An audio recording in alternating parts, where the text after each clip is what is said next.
السلام علیکم۔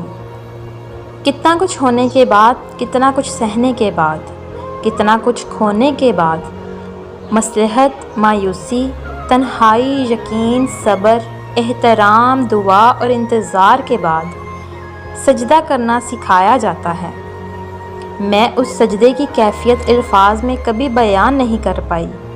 جب انسان آخرکار اللہ کے روبرو کھڑا ہوتا ہے، وہ سجدہ اتنا تکلیف دہ ہوتا ہے کہ دل چاہ رہا ہوتا ہے کہ اب بھی یہ سر سجدے میں گرے اور روح پرواز کر جائے، اور اس وقت کا منظر الفاظ میں کیسے بیان ہو سکتا ہے جو اللہ سے ملاقات کی جاتی ہے۔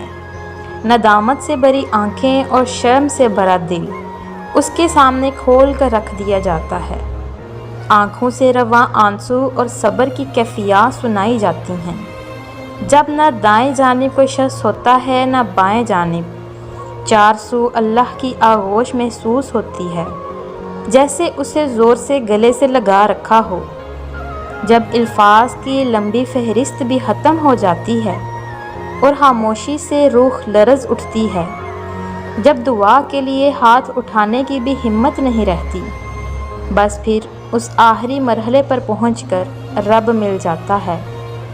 تب دل کہتا ہے، یا اللہ، میں بڑے حادثوں سے گزر کر آیا ہوں یہاں، میں نے صبر میں کمی نہیں کی، تو اب مجھے بھی صلے میں کمی نہیں چاہیے، اب مجھے بھی صلے میں تو چاہیے، صرف تو۔